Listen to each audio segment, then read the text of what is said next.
ಸುರಿದು ಬೆಂಕಿ ಹೆಚ್ಚಿರುವ ಪ್ರಕರಣ ವರದಿಯಾಗಿತ್ತು. ಅದರಲ್ಲಿ ಮನೆಯಲ್ಲಿ ಸುಮಾರು 5 ಜನ ಇದ್ದರು.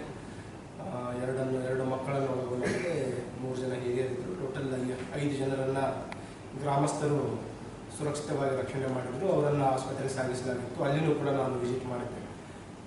ಅದೃಷ್ಟವಶಾತ್ ಅವರು ಯಾವುದೇ ಸಣ್ಣ ಪುಟ್ಟ ಗಾಯಗಳಿಲ್ಲದೆ ಕೂಡ ಅವರನ್ನು ರಕ್ಷಣೆ ಮಾಡಲಾಗಿತ್ತು. ಇದರಲ್ಲಿ ಏನು ತಲೆಗೆ ಮಾಡಿಸ್ಕೊಂಡಿದ್ದ ಆರೋಪಿ ಅವನು ಘಟನೆ ಮಾಡಿದ ನಂತರ, ಏನು ಕೃತ್ಯ ಸಿಗಿದ ನಂತರ ಸೋಲಾಪುರ ಮುಖಾಂತರ ಮಹಾರಾಷ್ಟ್ರದ ಬೇರೆ ಬೇರೆ ಕಡೆ ಓಡಾಡಿದ್ದ. ಪುಣೆಯಲ್ಲಿಯೂ ಕೂಡ ಕೆಲವು ಶೆಲ್ಟರ್ ತಗೊಂಡಿದ್ದು ನಮ್ಮ ಗಮನಕ್ಕೆ ಬಂದಿದೆ. ಅವನನ್ನು ಬಂಧಿಸುವಲ್ಲಿ ನಮ್ಮ ಫರ್ತಾಬಾದ್ ಪೊಲೀಸ್ ಸ್ಟೇಷನ್ ಪೊಲೀಸರು ಯಶಸ್ವಿಯಾಗಿದ್ದಾರೆ.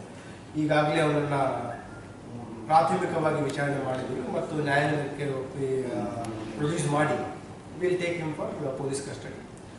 ಅದರಲ್ಲಿ ಈಗ ಪ್ರಾಥಮಿಕವಾಗಿ ನಮ್ಮ ವಿಚಾರಣೆ ತಿಳಿದು ಬಂದಿರೋದೇನಂತಂದರೆ, ಏನು ಆರೋಪಿ ಇದ್ದಾನೆ ಮತ್ತು ವಿಕ್ಟಿಮ್ಸ್ ಫ್ಯಾಮಿಲಿ ಇದೆ, ಅವರ ನಡುವೆ ಹೊಲ ಖರೀದಿ ಮತ್ತು ಮಾರಾಟದ ಬಗ್ಗೆ ಸುಮಾರು ವರ್ಷಗಳಿಂದ ಡಿಸ್ಪ್ಯೂಟ್ ನಡೀತಾ ಇದೆ. ಬೇಸಿಕಲಿ ಒಂದು 4 ಎಕರೆ ಜಮೀನಿನ ಬಗ್ಗೆ ಇದು ವಿವಾದ ನಡೀತಾ ಇದೆ. ಅದು ಕೋವಿಡ್ಗಿಂತ ಮೊದಲಿನಿಂದ ಗಲಾಟೆ ಡಿಸ್ಪ್ಯೂಟ್ ಸ್ಟಾರ್ಟ್ ಆಗಿದೆ.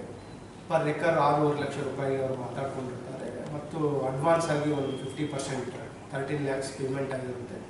ಇನ್ನೂ 13 lakhs ಪೇಮೆಂಟ್ ಮತ್ತು ಹೊಲ ರಿಜಿಸ್ಟ್ರೇಷನ್ ಬಗ್ಗೆ ವಾಗ್ವಾದ ಆಗಿ ಸಿವಿಲ್ ನ್ಯಾಯಾಲಯದಲ್ಲೂ ಕೂಡ ಅವರು ದಾವೆಯನ್ನು ಹೂಡಿದ್ದಾರೆ.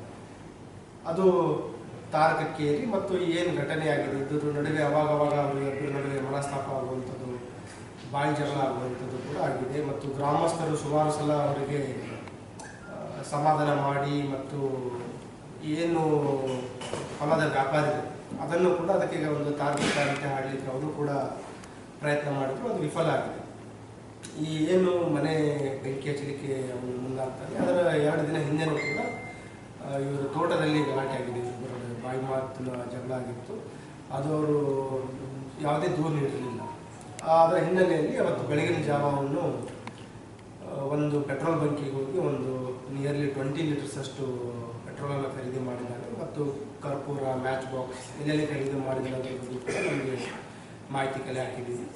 ಅದರ ಬಗ್ಗೆಯೂ ಹೆಚ್ಚಿನ ನಾವು ಏನೇನು ನಾವು ಕೃತ್ಯಕ್ಕೆ ಉಪಯೋಗಿಸಿದ ವೆಹಿಕಲ್ ಆಯಿತು, ಆಮೇಲೆ ಈ ಪೆಟ್ರೋಲ್ ಸಿಂಪಡಿಸಲಿಕ್ಕೆ ಏನು ನಮ್ಮ ಕೀಟನಾಶಕ ಸಿಂಪಡಿಸುವ ಒಂದು ಕೃಷಿ ಯಂತ್ರ ಇದೆ, ಅದನ್ನು ಕೂಡ ನಾವು ವಶಪಡಿಸ್ಕೊಳ್ಳಬೇಕಾಗಿದೆ.